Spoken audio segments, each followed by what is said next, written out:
How many?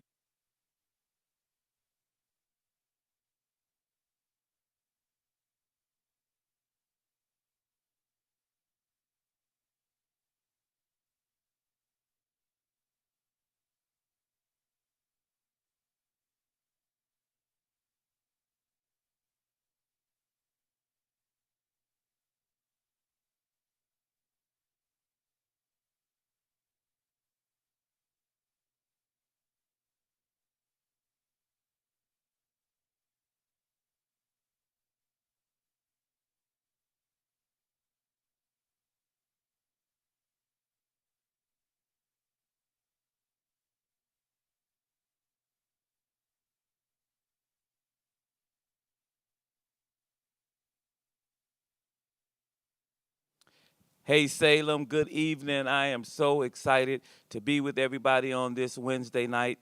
You know that this is Bible class night. This is the night that we are usually together. Soon, it won't be long, we'll be back together. But tonight we are together. I want you to call your family and your friends and tell them that something really, really special is getting ready to happen here tonight. I want you, those of you who are on Facebook, those of you who are on YouTube, as Reverend Stephen would say, smash the share button and make sure that you share it because you don't want to miss what's going to happen tonight.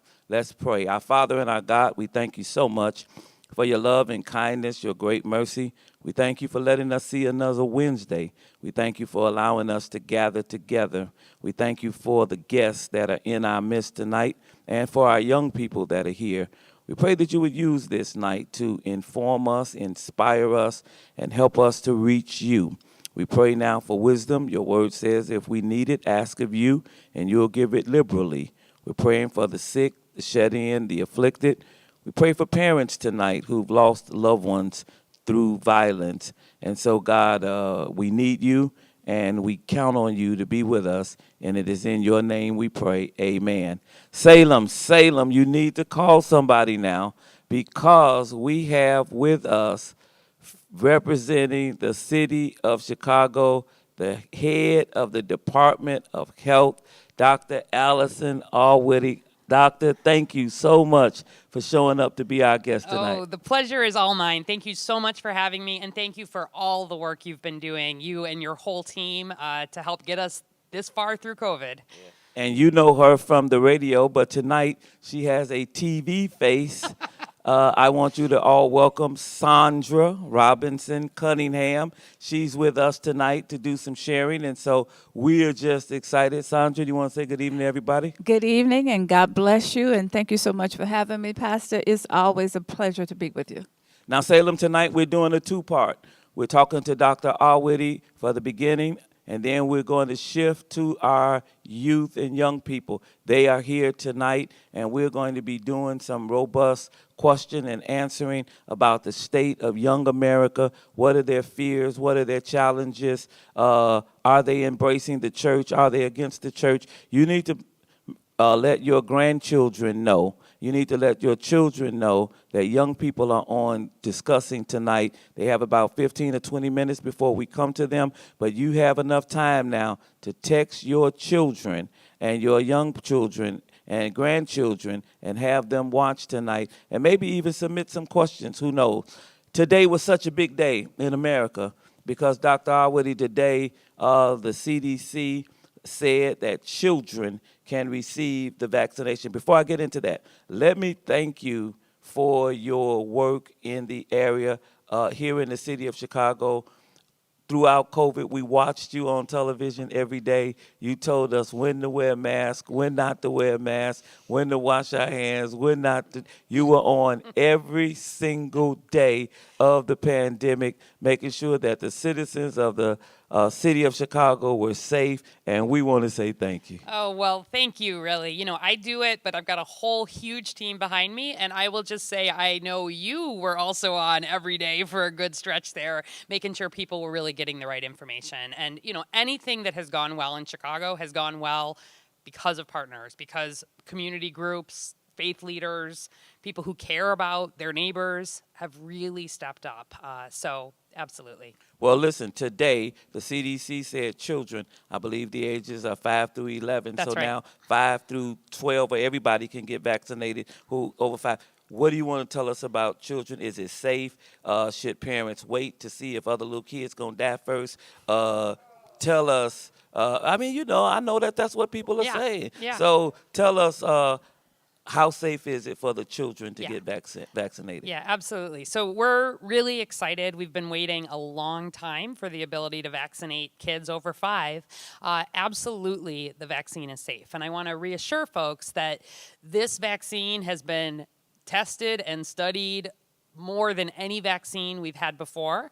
Half of the world's population, has now had a COVID vaccine. And for kids in that 5 to 11, they're getting the Pfizer vaccine, but they're only getting a third of the dose of what the adults and the older teenagers get.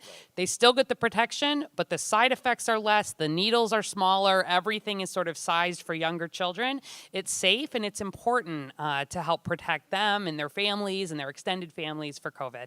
So it's safe. You would let your children or your nieces and nephews, you would tell them, go ahead and get it? 100%. I've got a bunch of nieces and nephews in that age range, and their parents were all working hard to make sure they could get appointments just as soon as possible. Now, Sandra, are you guys going to push children to get vaccinated?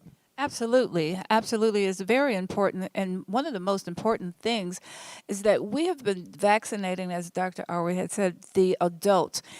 But we didn't have protection for the children, and people were concerned about that. But now that it's here, we have not, because we asked not. Well, we asked, and now it's here, so we've made it available. The CDC has said yes, and it's so important that you do it. And I have 11 grandchildren.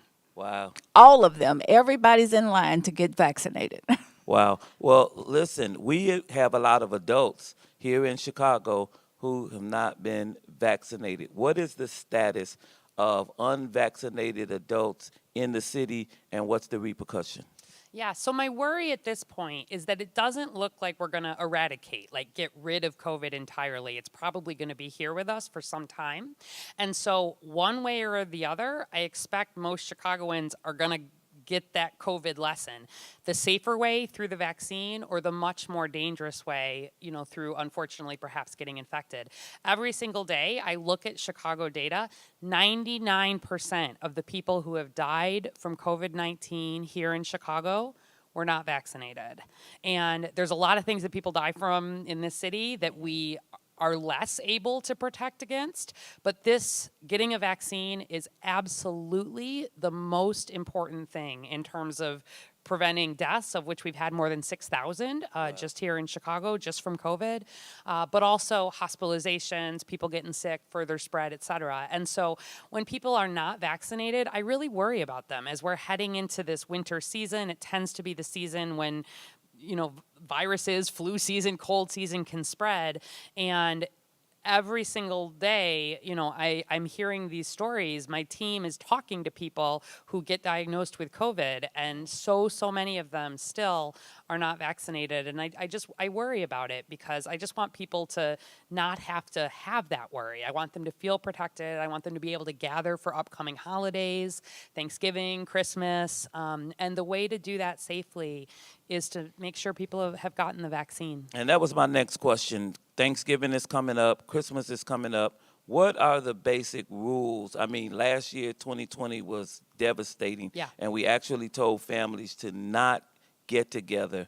And, me and my wife and daughter, we had such a lonely Thanksgiving with just the three of us. What's the rule this year? Yeah, so I'm feeling very good about the upcoming holidays. Very different place from last year. The main reason for that is because of the vaccine.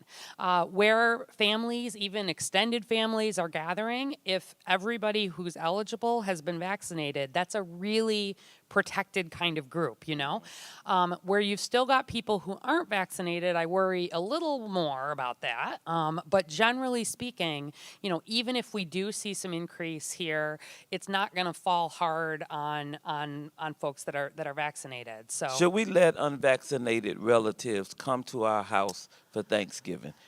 If everybody else is vaccinated, Bobby is the family member who's not vaccinated. He doesn't believe in the vaccine. The government has put a chip in it and all that Yeah. kind of stuff. He does, should he be excluded from a family gathering? So I think it depends a little bit on the family. I don't let anybody come to my house who is not vaccinated if they're age eligible. That's just a Absolutely. decision I've made at my house. I go places where everybody is not necessarily vaccinated, but I feel like in my home, I care a lot about it, and I care about, protecting people who are coming to visit. So I think it's important if there's someone who isn't vaccinated, especially if you're hearing them, still saying things that they're getting some not great information from other places. You want to have a real conversation with them about that, right? Sandra, do you allow unvaccinated people to come to your home? Absolutely not. Wow. And as a matter of fact, I have the temperature check at the door. We have the hand sanitizer, the whole 9 yards. We want to make sure that everybody gets vaccinated. And as Dr. Arwady said earlier, Thanksgiving is a gathering time. We all want to be together. And what we know now that if you are fully vaccinated by November the 11th, you'll be okay for Thanksgiving. And that's one of the things that we're pushing out for the Chicago Day of Prayer, and we'll talk about that a little later. But if you get vaccinated by November the 11th, either have your second dose or your first dose of J&J, you'll be fully protected by Thanksgiving. Well, now I want all of you to know that I'm vaccinated and I received the booster shot. So if you're looking for an extra guest for Thanksgiving, I can qualify. And Jamel is fully vaccinated. She has the booster. So we can qualify to come to your house to eat at Thanksgiving. I just want you to know that you don't have to exclude us from that invitation. Doc, what's been the most challenging part of this whole pandemic as you've tried to shepherd the city of Chicago through this crisis and to good health? Yeah, I mean, there's been so many challenges. I think for me at this point, it's this challenge of knowing that there are a lot of people who don't trust the vaccine. They don't trust the medical system. They don't trust the government. And there's good reason for that in terms of historical, don't get me wrong, I get where that is coming from. But before a vaccine was available, I was really worried about where this was potentially heading, right? Seeing how bad those spikes were, knowing that in prior pandemics where we've not had a vaccine, it can take many years to get to a point where we're sort of through it. And at this point, my biggest worry is that there has been so much misinformation getting spread, especially online and social media, that there's still people who think that the vaccine affects your fertility, which it does not, it cannot. There's still people who think you're going to get a side effect that appears years down the line. That's not how vaccines work. We've never had a vaccine show up like that. And then we have people, who still think that, there's tracking devices or there's other, every week almost I hear something different. And it just makes me worried for folks because my only goal is to protect people's lives and their families and just get us past this. Where there are countries where almost everybody has been vaccinated, they're pretty much done with COVID, but we're a long way from there still. So that's what I worry about the most. So here's a question, the James Meeks kind of question. How did you keep Lollapalooza from being the super spreader? So here's the thing. At all points here, we have really, really tried to look at the best science around the vaccine and look at where we are as a city and make decisions that make sense for us. Lollapalooza happened after we fully reopened as a city, and it was all outside. We had a requirement at a time when almost nobody was doing this. There were not music festivals doing this, where you either had to be fully vaccinated or you had to get that negative test. Right. And we really used it to promote vaccination for young people. We saw a lot of young people get vaccinated to attend Lollapalooza. More than 90% of the folks coming in that gate had gotten the vaccine. Also, it's outside. Also, we were in a pretty good controlled setting there. And so, of course, I was a little nervous about it, but I had read what those risk factors were. We know that gathering outside, we know that gathering in highly vaccinated settings are unlikely to be super spreader events, and I just trusted that that science was going to hold, and it did. Now, those of you who are watching, I want you to email Dr. Arwady and tell her thank you. Thank her for coming to Salem tonight to talk to us, and I want you to thank her for the job that what's your email? It's my first name, Allison, dot my last name, Arwady at cityofchicago.org. All right, Deshamar, find that so you could put it on the screen.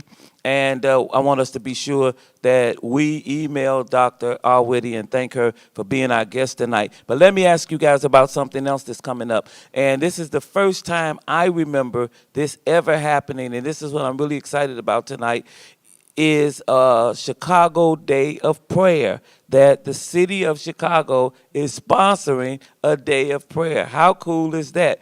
You want to tell us about it, Doc? Yep, I'll start it off. So this Saturday, we are having a day of prayer. We are inviting faith communities all across Chicago at the same time to really be coming together with a focus on, COVID, the people we have lost, getting through it, and really wanting to harness, that power and also work on pulling together as a city with a faith focus.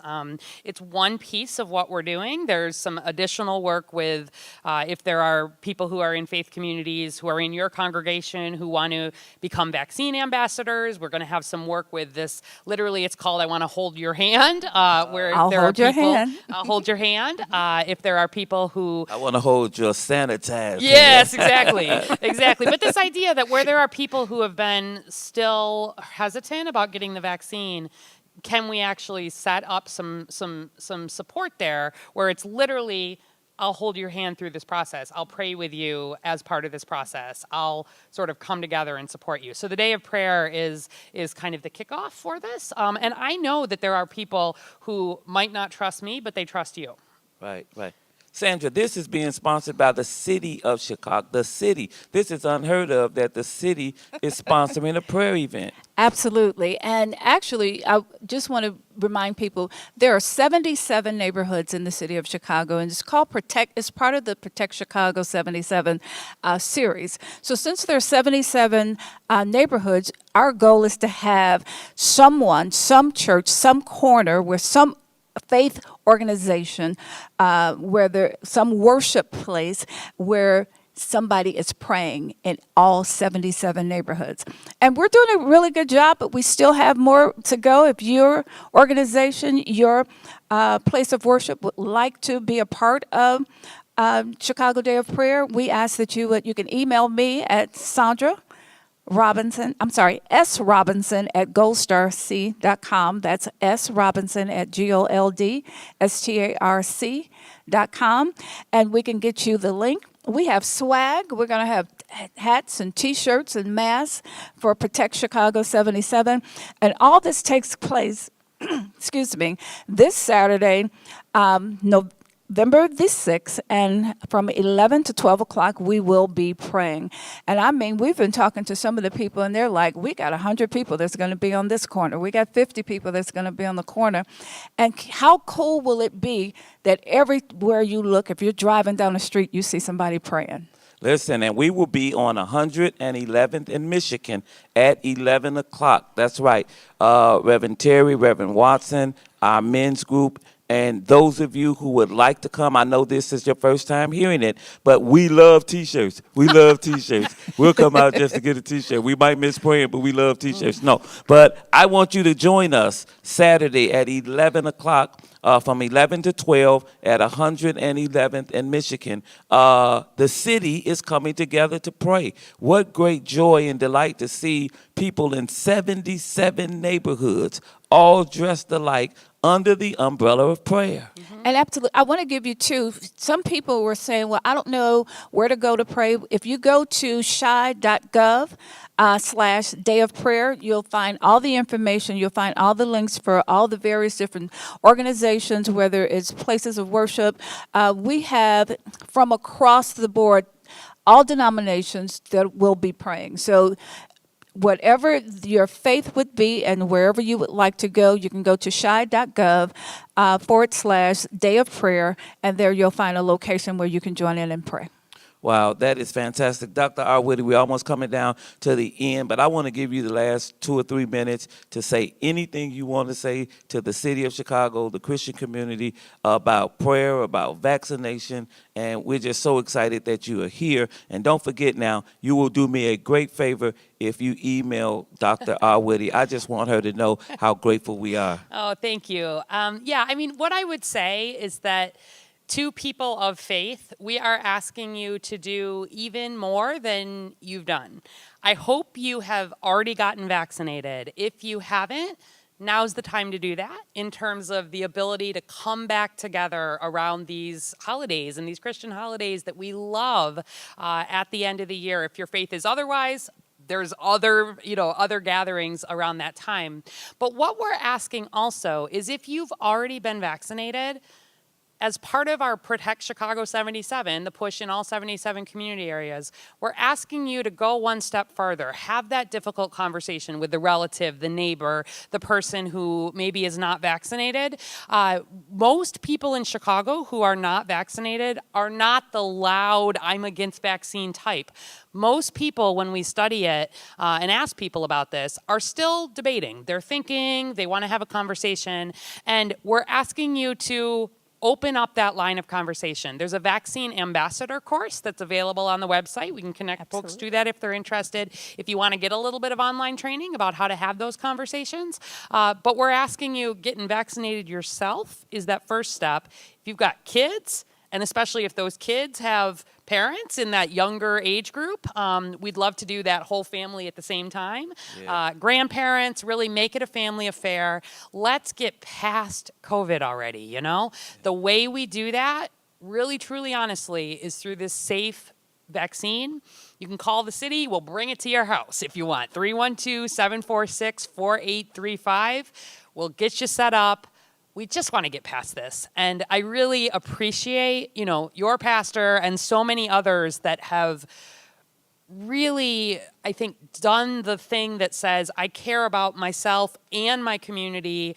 I want to protect lives. I want to be able to be back and celebrating together and praying together and crying together and all of these things. That connection has really been lost in a lot of ways. And the vaccine is the main way that we get some of that back. Come on, Chicago, we can do this now. She just gave you a number you could call, and somebody will come to your house. Let's get everybody vaccinated so we could get through with this. Saturday, 11 o'clock, people will be praying all over the city of Chicago.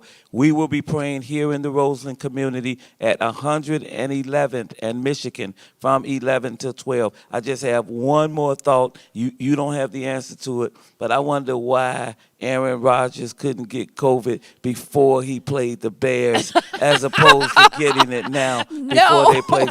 We could have won that game if he had gotten COVID before they played the Bears. We should have had the day of prayer earlier. Yeah, we should have had the day of prayer. Come on, everybody, give it up for our guests tonight. I am so excited that they were here. Doc, thanks so much for coming. You, really. And we hope to make Saturday a real big day for the World Day of Prayer. Hang on, Salem. Don't go anywhere. Our young people are coming to the stage right now as I escort our guests out. You can leave your microphone right there. Somebody's going to come and they're going to wipe it off. Matter of fact, take it, Taylor. Somebody's going to take it off. They wanted to talk to me about having a smooth transition, but you know me, I was just Reverend Meeks, and I said, we'll make it work, and we're going to make it work. Coming to the stage right now are the young people. Jasmine, you going to come? The young people coming to the stage. These young people, Jasmine or Reverend John will introduce them, and we're just going to talk. We're going to talk to young people about what's happening with young people. We're going to talk to them about what's happening in the church, their likes, their dislikes. One of the things that we never want to do as a church community is we do not want to lose. Jazz, you could come sit closer to me if you want. It's the same family. So we don't want to lose our young people, and we want to put forth an extra effort and extra effort to make sure that we're doing everything humanly possible to minister to our young people. There are two people on the stage that you know. Jasmine will be sitting here with me, and you know Reverend John, who is our youth pastor, but you don't know everybody. So we'll start like this. Pastor John will introduce all of our guests, say something about a youth cohort that we're trying to start. And then Jasmine's going to start with the questions. And so I'm going to sit back and I'm going to listen to some. I'm going to answer the ones that's pertaining to me. Salem, I want you all to get your grandchildren and your children and let them know. Tell them to tune in because these are young people. We're going to go until 8:15. So those of you who don't have Facebook and don't have YouTube, hurry up and get it. Hurry up and make sure that it's turned on so that when we go off WJYS at 8 o'clock, we'll still be talking until 8:15. Pastor John? Yeah, Pastor Meeks, I am so excited. I'll start off with our cohort participants. We have a leader here of our young adult cohort. We've been doing this for about 3 months now. And Alicia Blake is an incredible leader here. She also serves with the children's ministry and in so many other areas here on Sunday, so you might have seen her out.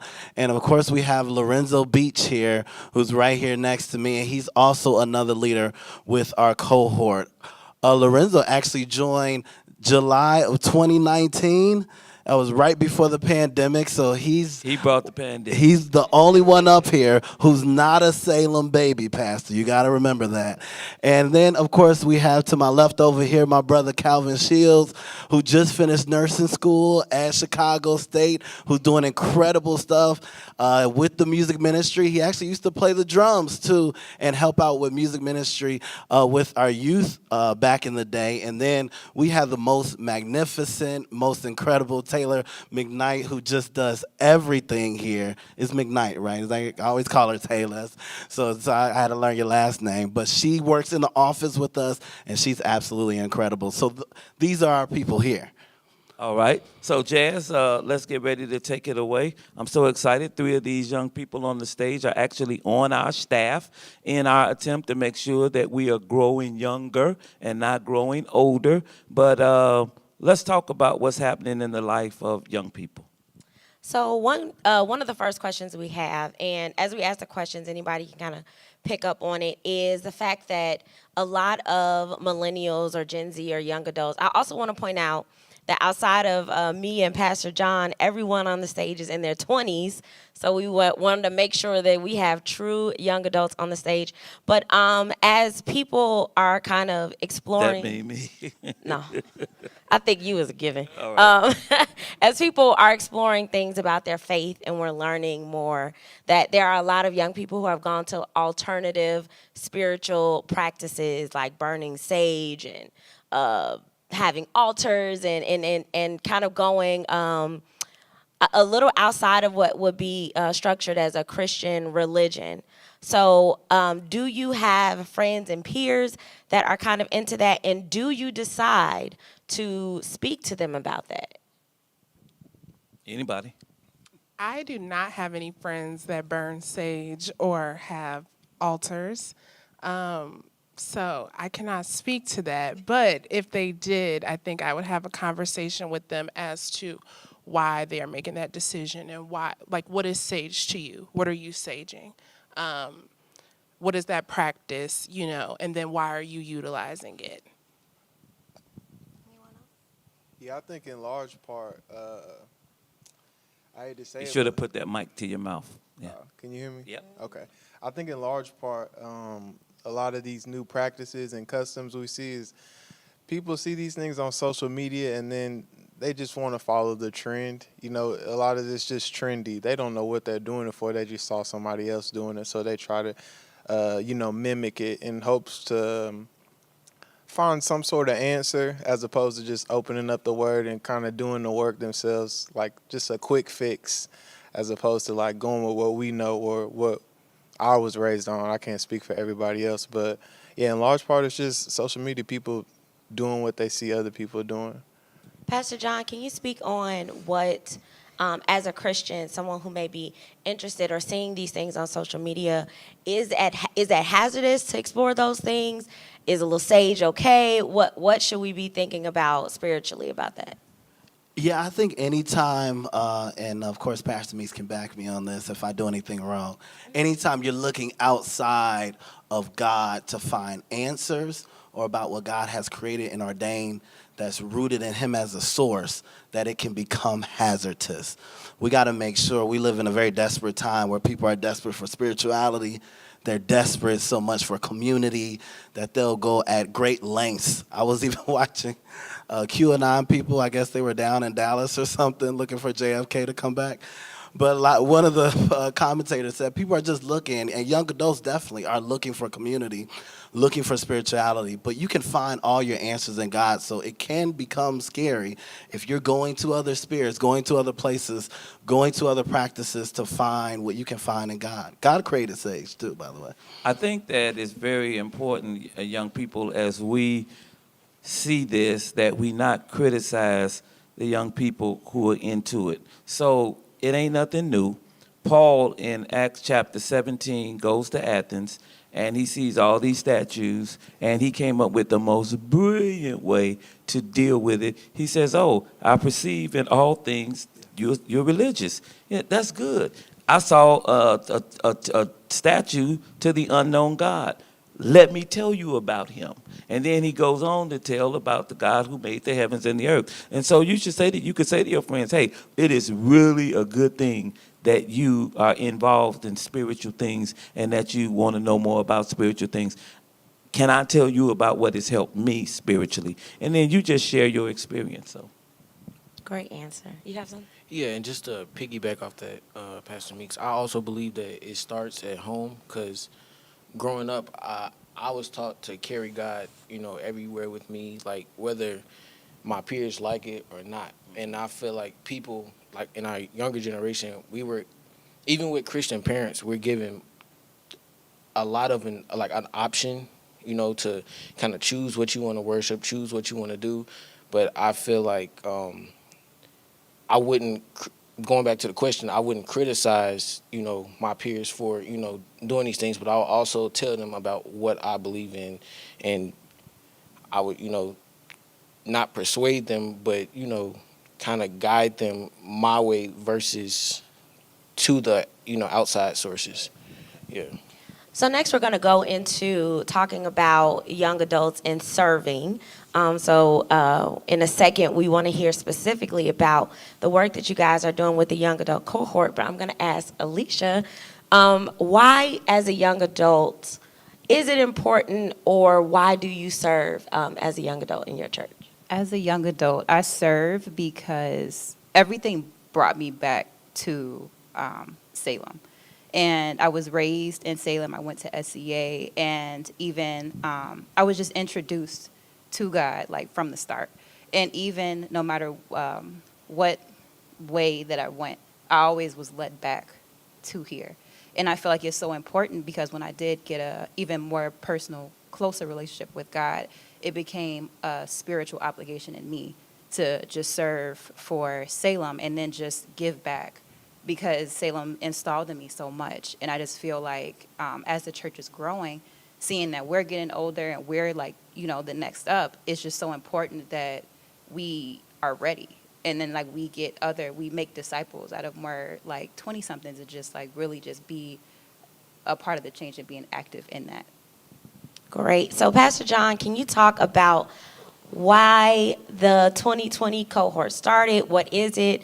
And how can other people in their 20s specifically get involved? Absolutely. We came from Pastor of him wanting young adults to be more involved in church. Pastor Sean and Pastor Leslie, before she departed to go to Trinity, but she's still here with us, of course. We came together and said, how can we put together a program that would really activate our young adults in the church in a powerful way? And so we thought about discipleship, servant leadership.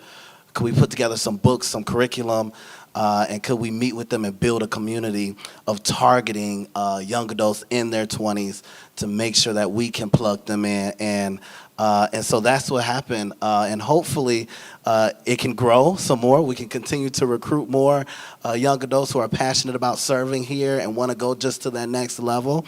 But I'll let them talk about maybe some of the books and some of the things we've gone through and some of the things we've done already. You can sign up on our website. Yeah. And yes, thank you. The marketing manager just helped. You can sign up on the website. Go to the website. There's a link on there that has just a couple of questions, so that way we can follow up with you. I'll be the one calling you to check in and to talk with you about how we would love to have you part of our community. We do fun things. We're supposed to have an outing that's happening every month. Alicia's in charge of that. They've been serving. They built a wall out in the back, a selfie wall. They've been involved in our Halloween Sunday we just had. So just so many things they already been involved in. It's an active place here at Salem. So it's so much to get involved in. We want to make sure we groom you in the right way so that you feel like you can be a great influencer for the kingdom of God. Let me tell you what I really would love to see here at Salem, and I've put it out there several times to our leadership group, but let me say it in front of you all in TV and the world. I would love to see a person in their 20s or in their 30s to be a key leader, almost second leader in command to every ministry here at Salem. I would love to see a person in their 25, 30-year-old be next up on our usher board. I'd like to see a person next up on the altar guild, next up serving in security, next up working with our choirs, next up working with our women ministry, next up with our men.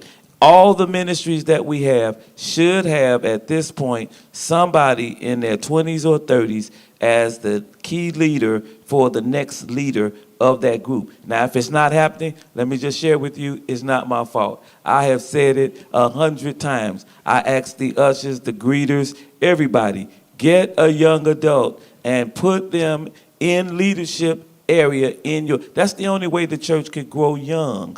And so if any of you all are interested in any of the things that I just said or any of those ministries, you ought to get involved and you ought to come in and say, I'm here to help, I'm here to serve, and we ought to make sure that, we're not just having you do a menial task. You should be involved in a leadership role in every ministry here at our church. That's our desire. That's my desire. And so if it doesn't happen, know that it ain't me. So you can email us at info@sbcoc.org. You can just inbox us if you don't feel like going to your email. We sent out a text to all the young adults earlier. You can respond to that text. You can hit us on any of our inboxes. Taylor is going to reply to you. And we're going to make sure that we get you or find you somewhere to serve. I'm going to make sure that every single person is replied to and connected to someone, if that's your choice. And a lot of the questions we got was specifically about a young adult ministry. So this cohort is for 20-year-olds who are learning how to be disciples. But as far as specific ministries, I want to kind of reiterate what Pastor's saying. Our church should be a church that we shouldn't even need a young adult ministry, that our young adults should be so involved and so ingrained in our church that it's not a separation between this group of people or that group of people, that we are a church that is truly multi-generational. So do you guys have anything to say about that? And whatever's stopping you, this is part of my job, is to make sure Pastor Meeks' vision goes forth. Whatever's stopping you, you can come and find me. You can come and find anyone sitting up here. Whatever might be stopping you, please come and talk to me about it. If you feel like you can't grab Pastor Meeks, come and talk to me about it. Find my number, find my email. I would love to talk to you about how we can plug you in and get you involved, because we want some powerful young people up here leading everything that we do. All right, so I have a question for you all. I noticed that in all of the things that I'm reading, it is suggesting that young people between the ages of 15 and 29 are dropping out of church. The reading material suggests that young people come back at 30 because they start having kids and having life's problems and discover that they need God. But between 15 and 29, people are not coming to church. Not only have you found that that's true, but why do you think it's true that, churches are not having a lot of 15 through 29? I'll start off with that. I do think, going off of what you said earlier, with it all starts at home. It's we're all like forced to go to church when we're younger, but then we get to a certain age where we're not obligated to. It's a choice, and then with that choice, I feel like young adults, whether they feel connected or not, depends on that choice whether they choose to come. So when they choose to go to church, it's either that they have a good connection, they have friends, they feel connected. But if they don't, it's because there's some type of disconnect, and they're not kind of like digging into where that disconnect come from or why, but they just continue to stray away. And then when they do come back when they're older, it's because they're brought back during that time, but they dig more in during that time, but they also don't have community in that church to go to and kind of realize all these things sooner. That's real big. You don't know how big that is. I stayed in church basically because of the community. It was because of the other young people that I was connected to. Everybody was connected, but the community was so important. But why do you find your friends are not coming to church if you have some? I feel as if that age group, you said 15 to about 30, 29, that's a time for, if I'm being honest, like exploration. You know what I'm saying? So like, you got to think about what's going on when you're 15 to 29. A lot of us go off to college. We're out in the world, sad to say. And so, no one's telling, just like Alicia said, like your mom's telling you get up and go to church. It's no longer that. You get to make that decision. So a lot of us, we stray away, and we have to get out in the world to see that it's not what it's cracked up to be. And then once we realize that, we make our way back. I think that's a lot of what's going on. It's just a lot of exploration and just trying to figure yourself out and just navigate. And just to piggyback off that, with that exploration, we often, around that age group, we often connect ourselves to things of the world instead of, we're forced, like you said, we're forced to, go to church as kids. But once we get that option, instead of I know my parents did, but some parents, instead of not giving your child that option, they should be enforcing to, make that connection in church, like, find younger people in church, because church has this stigma of being boring to, 15. I don't know, it stops before 29, but it seems boring. So that's where we kind of like, oh, I don't have to go anymore if I don't want to. Like, I don't want to sit in service and listen to pastor talk to, the older generation. Like, this doesn't apply to me. So I feel like that's where the connection is lost at some point. I think it's important to point out what's happening in our society. And it's not always about church specifically, but more so about the fact that we have so many more options. When you were growing up, there weren't things happening on Sunday, so the only thing you had to do was go to church if you wanted to get out of the house.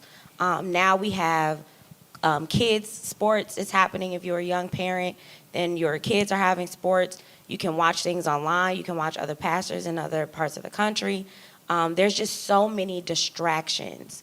For things that we even want to do, we get distracted. So I think us trying to find a way to support the habit of needing constant attention, and then also finding the discipline to alleviate some of those distractions is what's important.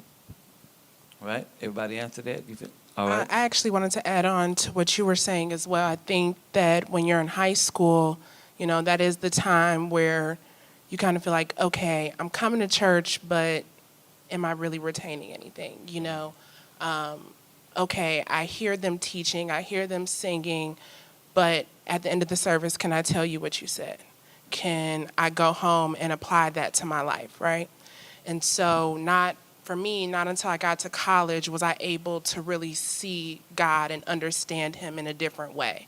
So I think, yes, the showing up part is one thing, but also is the text and certain things being broken down to children or young adults in a way that not only they understand, but also certain experiences, you really don't, I feel that you don't understand who God is, or you don't see who God is until you experience certain things in life. That's why to me it's very important that you guys, those of you in your 20s, work in youth church and work in children's church, because usually our youth volunteers and our children's volunteers are all in their 50s. And, they love the Lord. They trying to help children. But, children just see them as old people. But you all, they won't see you as old people. And you all will be able to help break it down to them. So what's the next question, Jess? I just want to say to our older people, you are important in that too. We need both of y'all, because I already know what's going to happen. Oh no, we Don't need leave, them don't. because they're the I know only that ain't ones what you there. meant, but No, people hear they're the some- only ones there. If they wasn't there, would nobody be there? So we need them. Because we needed Arvellis Taylor in the youth ministry. Absolutely. We needed her. I just want to say we And did Diana send Muffet. Yes, absolutely. We sent out a text message earlier, so I want you guys to know that we were actually reading those. And Nina responded to say that she just had a baby, so she would be watching. So I just want to say congratulations to you, and that we see all of your questions and reading them. And if you still want to reply to that text, you still can. So one question was, how do I find a Bible study partner? But I want to make it a little more broad to ask the question to you guys. Do you all have people or friends that you specifically call to pray with, or that you specifically have that spiritual connection with, and how did you establish that relationship with them? Absolutely. My college I went to was a Christian university, and so Christian education was instilled in me until I graduated. And throughout my college process, I connected with so many people of faith, and I came across so many people whose faith was stronger than mine, and it inspired me to grow my relationship with God and to get to know him on another level, right? So what does that entail? Okay, I'm praying, we're talking, I'm discussing with you things that I'm having trouble with, understanding in the text. Maybe my prayer life is off and I need you to help pray me back into prayer, right? Pray me into prayer. Yeah. I like that. Pray me back into prayer. That's tweetable. Tweet that. And yeah, I feel like college was really the time where I was able to connect with those people. And I have friends till this day where if I'm struggling or if I just need some encouragement, hey, do you have 5 minutes? Can we pray? Even this morning, I prayed with one of my friends. She was going through something. She said, can we pray real quick? I said, absolutely. So I think it's important to surround yourself by people who are Christians, but also people whose faith may be a little bit better than yours. Going off of that, I strongly agree with that. To be friends with someone whose faith is stronger than yours.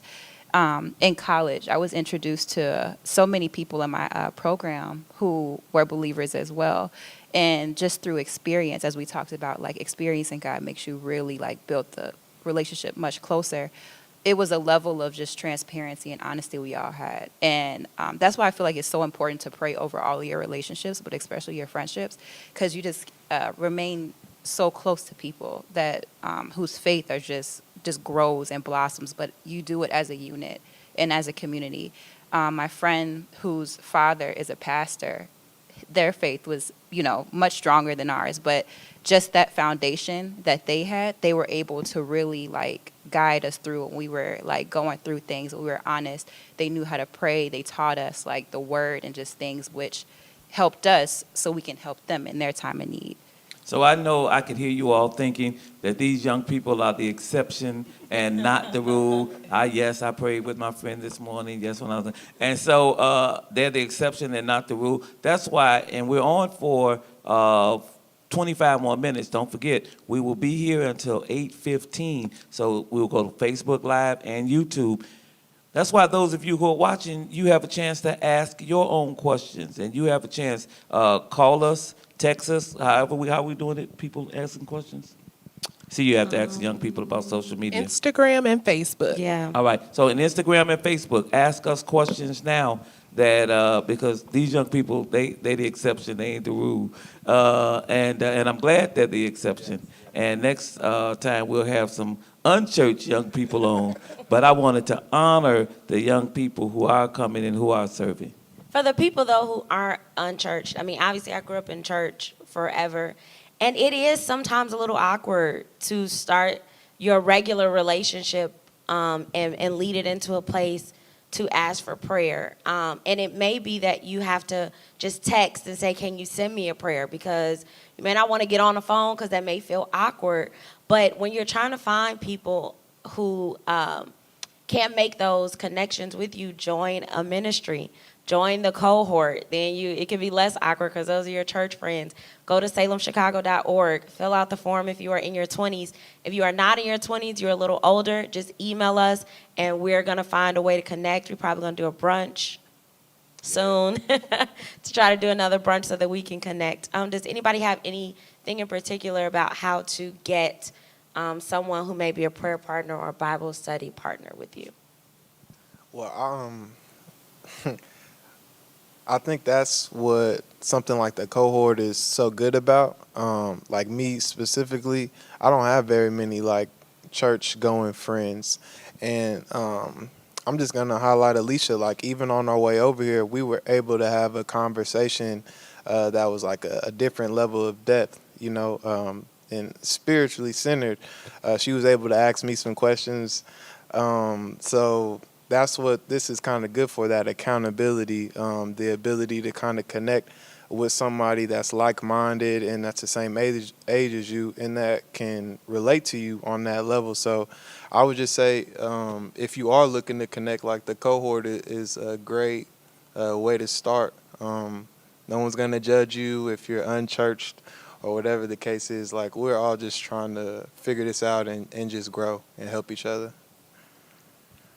Okay, so one of our next questions, I'm sorry, I was also trying to check y'all comments too.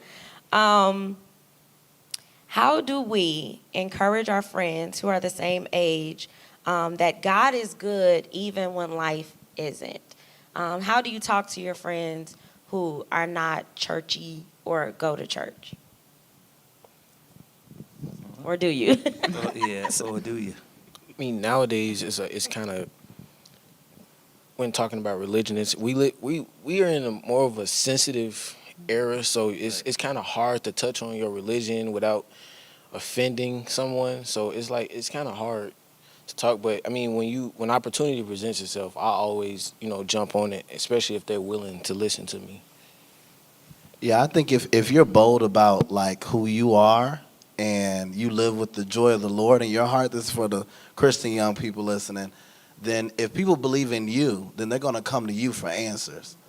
And so, like he was saying, maybe not hitting them over the Bible with a bunch of scriptures is always going to work. But if you're someone who walks confidently in the Lord and confidently in who you are, then that opens opportunities for when they're going through a hard time to lean on you and to ask you questions. And if you're someone on the other end, you're saying, I'm looking for someone I can talk to, or anything like that, I challenge you to call out to God and to pray and be amazed that God will put people in your path who you can connect with, who can help build your faith. Like, pray on it, be serious about it. Our God is a God who answers prayers. I think the thing that we all need to understand, young people and older people, is that people don't want to be judged and people don't want to be criticized. And if we can come to people in a loving, kind way and say, hey, look, I really kind of see what you're talking about. First of all, kind of agree. Find something to agree with. I see what you're going through, and I see what you're dealing with, and I was almost there, too, at a point. And so if you ever want to find out how I got away from it or let me know and we could talk about it. And sometimes if we just come at it another way, especially a way of understanding and a way of not judging, it will help us in those conversations. Switching gears a little bit, the pandemic was rough for, I think, every generation. There was not a young pandemic or old pandemic. But how excited was it to have Dr. Arwady here? I was just geeked, you know. Were you? She's the lady we see on TV. She the COVID lady. And she came to sit right here to talk to us. Don't y'all forget to email her and tell her that, we're happy that she came. Go ahead. So maybe that is an older thing because y'all wasn't geeked. I appreciate that. I've been watching her. I've been watching. Okay. What is something as a young adult that you think was specific to you that happened during the pandemic spiritually? And is there something that you feel the church needs to help young people with as it relates to where we are now, with whether it's trying to figure out what's happening, feeling a little confused about where we land now that, I feel like we're like in Oz and the tornado just trying to pat us in a blender. So is there anything specifically now that we're coming on the other side of the pandemic that you feel like the church needs to assist or help young adults with? That was a tough one. Yeah, justice. Justice happened over the pandemic, and people are marching in the streets, and they're looking for the answers to happen in policy and change. And I'm so proud to say that I'm a part of Salem, where it's a church that leads in that, but we can always continue to grow across the board, all Christians, to step out and to fight for justice more. And I think that's on the heart of young people. They're really thinking about how do I, if I have a faith, practice it in the real world and make a difference. Or people are just passionate. They're like, how do we make this place a better place? And so, yeah. I think one of the main reasons the pandemic happened was for us to remember who God was. And I feel like an important thing for Christians to kind of prioritize is don't ever forget who God is. Because, we have live services again. Like, that's big. Back when the pandemic first started, we were all scared and we didn't know where it was going to go. So for that simple fact, we just shouldn't forget who God is. And I feel like that's a really important key for most Christians to just, kind of keep in your back pocket, I think during the pandemic, it was really tough for me, especially just the ability to be still. Because especially during the pandemic, it was just so uncomfortable just being still. But it also made me realize how much worldly things didn't matter. Just getting it taken away and not being able to do it. And just getting closer to God requires being still and being focused. And like Jasmine said earlier about just the world having so many distractions, it has made you realize how distracting everything is and how, just society, just to live, we're always on survival mode. And it's just with the pandemic, it just, all of that just opened our eyes to just, it's something bigger that needs to be focused on, post-pandemic, because this is a new normal. There is no going back to what it used to be. And I feel like now what young adults need really is, especially in church, with the ability for them to be able to see more services online, just being able to resonate and hearing words that resonates to them, and just what we're going through, and just mental health, and just being able to have community in that and just feel really supported. I want to remind everybody, salemchicago.org is the website to sign up for the cohort. If you just want to email us, it is info@sbcoc.org, or you can just message us on any of our social media platforms. We will get it, and we'll respond to you. I think a few people have mentioned that their parents made them do it, so call your kid, call your nephews, and tell them that they need to just sign up. You don't know what it is, just sign them up. That's what they used to do back in the day. And I want to encourage young adults this Sunday. We are having in-person service. And just come to church. Whatever it is that you're praying and believing God for, we don't really know what it is all the time, and we don't have the answers. And it's not really sometimes for us to have the answers. God has all the answers. So come to church, and I'm praying and believing with you that whatever it is that you need from an in-person church experience, be it someone random coming up to you and giving you love, that you get it when you physically come to church and see us this Sunday at 10:30 a.m. Don't forget, those of you on WJYS, we're leaving you in about 40 seconds. But we're continuing this conversation for another 15 minutes on Facebook Live and on YouTube. Jasmine already said it, but Sunday is in-person worship. In-person worship starts at 10:30. We will serve communion. We have a great service, and I'm looking for every Salem member to come. Here's my question. My question is, if a young person shows up, how do they connect with somebody? How do they connect with one of y'all? Okay, let's pick a section. We're going to sit in section 114. So all of us are going to be there, section 114. Come find us. I'm officially making that the young adult section. So it probably got to be a little lit over there. I'm going to get some snacks. We're going to be bougie in that section. It's going to be very young adult. I think we need a little coffee or Alicia, something. hold it Hot down. chocolate. Alicia's got a tribe over there. Are you sitting 114? See, she got a whole tribe already. fantastic. On every now and She then, already but there with like 10, 114. 10, She can be Sometimes the sit young over there. adult section leader. Y'all can do whatever y'all want to do over there. Just don't start no fires.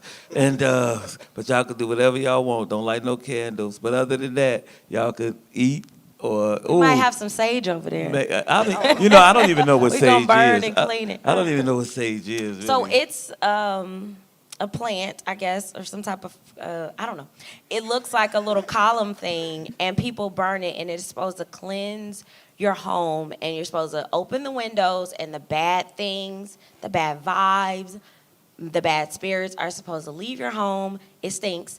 I heard. I don't know. I ain't burning that. It's supposed to leave your home, and it's supposed to cleanse your space. All right, we're not teaching about that. The only thing I know about it is the song, Are You Going to Scarborough Fair? Parsley, sage, rosemary, and thyme. That's the only time I've heard about sage. But anyway. Rap past the rap. Absolutely. Now, I can go some. But our next question. Our next question is, what, as young adults, do you want to say to the older generation of Christians, be it negative or positive? What is it that you want to say? I'm going to let y'all think for a second. And since I already saw the questions, I have an answer. I have an answer for everything. But I think for the older generation, what I wish they understood is that we are just like you when you were our age. I think the older generation, is hard for them to see people in their 20s as adults because your kids are that age. But as you wanted to be taken seriously as a 20-something-year-old paying bills, starting families, I think we want to be taken just as seriously as you did. Those same problems that you had are the same problems we have, low-key times two, because now we got social media. So that's what I would like to say. Anybody else want to go first? I'll add to that. All righty. I think that if older people come from a more understanding place, I think a lot of young people get turned away from the church because they feel like they're going to get judged when walking into the church, whether it's by appearance, whether it's by how they act or how they talk, or, whatever they may be carrying, And so I think just being more understanding, being nice, sometimes a lot of people in my section, they'll be like, hey, how you doing? Sometimes it's literally just speaking to people, and you never know what type of reaction you'll get out of them. But also, I'm grateful to the older generation because I grew up in Salem, and, I grew up around all the older generation, and, they're the reason why I'm still coming back today. So, while there are definitely things that need to be changed, there are also things that the older generation has done very well.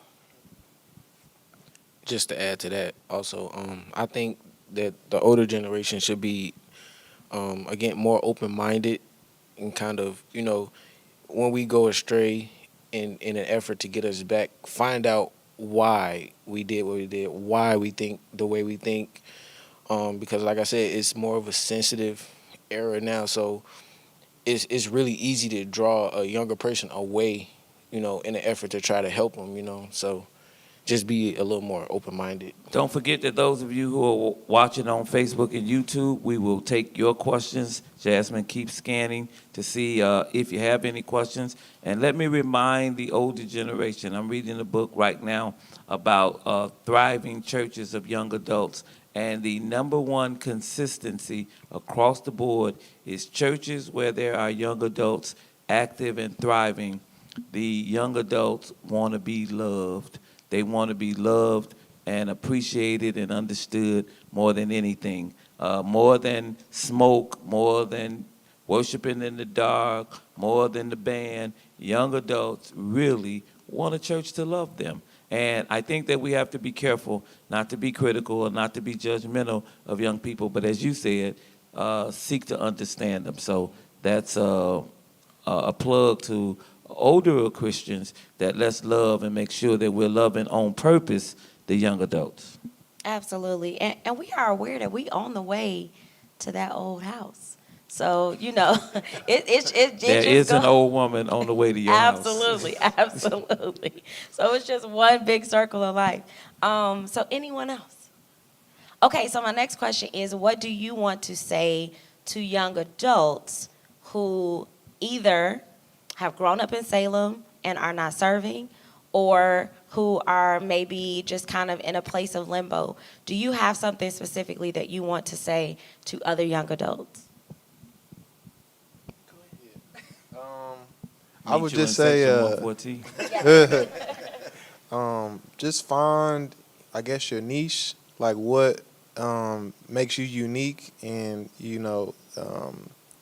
with your innate skill set, how can I use this to further serve the church? Like for me, I like children, so when I first joined Salem, I knew that's something that I wanted to do. So whatever that may be for you, you may be like an AV guy, or you like technology, or whatever the case is. Use those skills and just use it to serve. That's what I say. I think young adults need to know that even when they're finding their way, they're still welcome. Right. And I feel like that's so important, because going off of what Lorenzo said, we're all given a gift. And whatever that gift is, it can be used in some way in the church, no matter where you are. You know what I mean? Even if you're still figuring it out, it still matters that you're here. And really just standing true to that, and just always remembering that, because it's so easy to forget that when you don't feel welcomed, or when you get pushed away. But just really getting rooted in your own gifts. Girl, you just said a mouthful. Even when young adults are trying to find their way, they should know that they're still welcome. And young people, you are welcome. Even if you are, you're smoking weed, you're doing whatever, you're welcome. I mean, you're trying to find your way. You're trying to figure it out. All of us in here have had periods of life where we've had to try to figure it out. And we will have more periods where we will try to figure it out. But don't go away from the church. Come to the church. Prayerfully, you will meet people and find people who will help you figure it out. Absolutely, and I think having patience.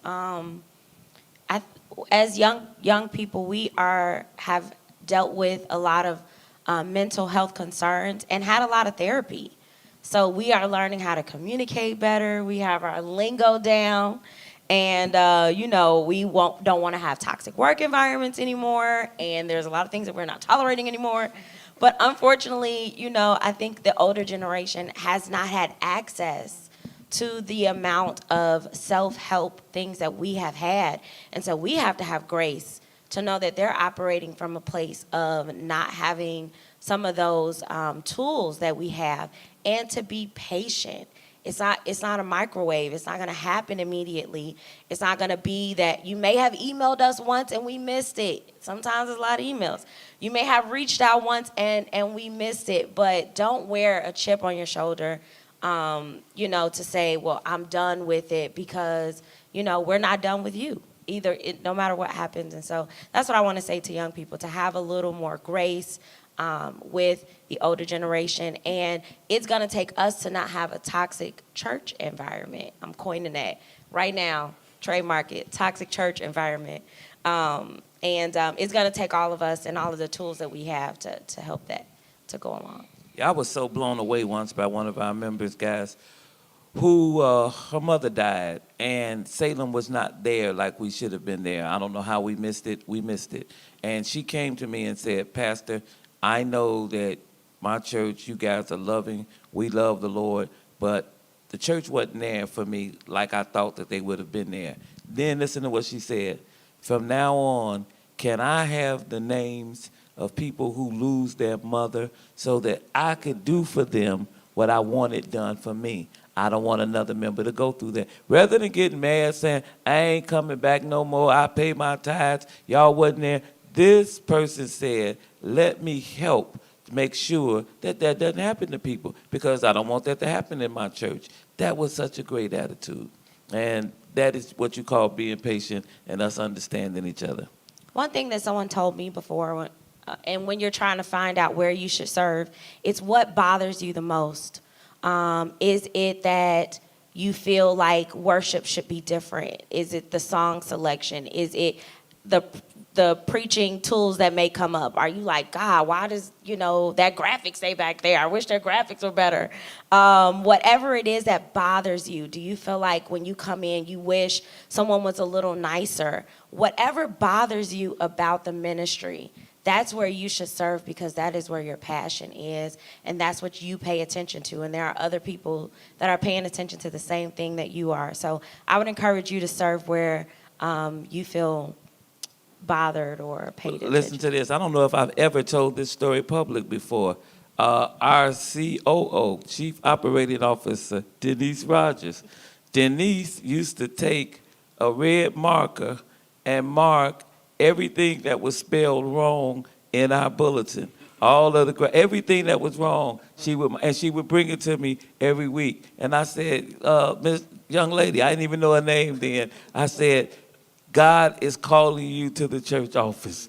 God is calling you to be there, to work in the church office so that you could correct this. There's no way you sit in the church every Sunday and you see this and it bothers you. You bring it to me, you're supposed to correct this. And now she's the person in our office who is in charge of everything. And so Jasmine is right. Whatever bothers you the most is what God sends you here to help. All right, we got about 5 minutes left. Those of you who are on Facebook, YouTube, if you got a question, go on and squeeze it in. And Jazz will keep on with the other questions that we had. Yes. So, one question, Pastor John kind of talked about this, was about social justice, and that kind of being a big thing that young adults are into. But not only social justice, something else that was brought up was mental health. And is it the church's responsibility or job to kind of start ministries and or address things that are happening in the world that may not have been ministries that we had before, like mental health ministries or social justice ministries? How important are things like that to you as young adults? I'll go ahead. I think one of the phrases that I heard you say was growing young. And so with that, you need to accommodate the youth. And so I feel like topics like social justice or mental health, they're so prevalent right now. So if you have the desire to grow young, then you would have no choice but to address those issues. I think that social justice is so important, and I would love for us to have a vibrant, active social justice ministry. I believe that if we had 50 to 100 young people out in every, in marches. I'm not talking about every march, but I'm talking about those with causes that we know that we can change. If we were out there, it would help bring other young people along with you all. I am really afraid of mental health only because, when I'm afraid of the church doing it, only because you really have to have clinicians and people who are trained and skilled in that area. And because, at the end, we might just tell you to pray about it, have more faith, and somebody got something deep going on. And unless we have trained clinicians in that area, mental health is something that hopefully we can point people to. We can point people to where to go and get the help. But we are not necessarily trained in that area to help people. But we do have biblical counselors, so if you don't need a prescription, and you just need someone to speak to, we have biblical counselors, and that is something that we can help you with. If you need someone to talk to, know that there are a lot of things that you probably need that we already have, and you just need to reach out to us for some prayer. You can always call us, and someone will pray for you, and things like that. So I think we can go ahead on to our final question. Want to reiterate, meet us in section 114 on Sunday. We're all going to be there. And to email us info@sbcoc.org. You can sign up for the 2020 cohort at salemchicago.org. If you missed all of this and you're confused, just message us on social media and almost anything that you're interested in. If you are a leader in your job, or if you are a leader in things, we need you because you already have those leadership skills. And when you come to us and you want to run something, know that you may need to be in a discipleship program to learn how to be a leader and a coach. And so we want to be here to help you with all of that. So I just want everybody to go around and just say anything that God lays on your heart to say, be it encouraging to young adults or encouraging to the older generation. I'm going to start over here with Calvin. So anything that you want to say for final thoughts? One thing that was mentioned in our discussion today was the younger people who, were involved in our church and, kind of went astray. I just want to encourage them to come back. And like you said, if there's anything that you don't, like about how we run ministry here, be the change, kind of incorporate your ideas and don't be intimidated by, the size or you don't know who to talk to. Like there's a way around everything. So just come back, I would say strongly encourage the young adults to just take advantage of the progression that's going on, because you rarely see that, especially in churches. But being that it's so progressive right now, and that we want to get to know more young adults, we want to help them get involved and just find their place, and just come, just be open-minded and just really just understand that you're needed here. I agree with that. And I also want to say that if you are a young adult who's a member at Salem, you never know what way you might get plugged into Salem later. Never did I ever think the Yellow Door Project would be a thing that I would be interning at, where I got to meet other great young adults. So seriously, get connected, even if it's just to someone who's ahead of a ministry. You never know how Salem is going to impact you later on down the line. Can you reiterate the question? Anything you want to say? Last words. Oh, okay. I guess just speaking personally, I'm going to encourage all the young adults to open their Bibles and just read. That's been me this season, and I was just having a conversation with Alicia on the way here, just talking about the dichotomy between Saul and David, So there's so much wisdom and so much game, I like to call it, in the Bible sometimes that I feel like young adults don't even take advantage of. Like I was telling her, there was something I was reading today, and I identify with Saul right there. I understood that even in his errors, So I would just encourage all the young adults, read your Bible. There's something in there for you. You get what I'm saying? Read a book called The Three Kings. The Three Kings, and I'll make sure that Pastor John get it to you. It's about David and Saul. You should read that book. It's a little short book, The Three Kings. It'll change your life.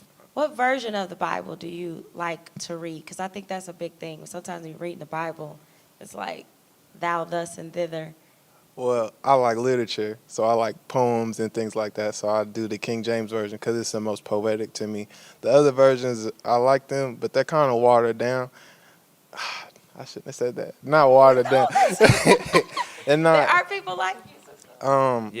it seems the most concentrated version. So I try to, it is difficult, but I'm starting to understand it more, and it's beautiful. It's beautifully written. So I do the King James version. What versions do y'all read? The water the down. NLT. I didn't mean that. I did not mean that. A little water, a little ice in it. The NIV. NIV, NLT, what do you? Me personally, I don't understand. I understand it, but I don't understand the King James version. So I like the one that's the Living Bible that's broke down in lame terms to me because I'm not as poetic or I don't like literature. I shouldn't have said I'm that. more of I a you did gotta not read tell that. me. That You is know? nothing wrong with that. You gotta be straight up with me. So Yeah. yeah. All right, Pastor John. Pastor John, any last words? Yeah, there's no excuse. It's your time. It's your season. It's your turn. If you're a young adult and you just come, all these people sitting up here can help direct you, and we got a cohort for you that will answer and walk you through anything that you need. But since I came on with Salem, I've been marching in the streets with Pastor Meeks. We have had whole dialogues here after service about mental health with real doctors and real clinicians. We have talked about other social justice issues. We have talked about young adults. So this is an active community. I love putting online that this is a community of justice fighters. But this is an active community of people who really care about plugging you in. So Salem babies, come on back. I know Reverend Comer and all the old people ain't here no more. But now it's your turn to take the lead and to be that inspiration for the next generation, for somebody else. It's your turn now. So come find your place here. Section 114. Is that the section we used to do? Anyway, section 114, that's the section that we are all going to be in. If you want to meet us, if you want to say hi, if you want to connect with the young adult cohort, that is at salemchicago.org. If you want to email Reverend John, it is revjon@sbcoc.org. Inbox us. Taylor is a social media person, so she's the one that is posting and doing everything, so you can inbox and ask her for any information that we miss. And then I'm going to ask Pastor John to pray us out. Yeah, dear God, we come here on Wednesday night Bible study, just thanking you for all the amazing things that you're already doing. God, thank you for 30,000 souls saved. God, thank you for this being the greatest church in the world. God, thank you for the ministry that already has gone forth.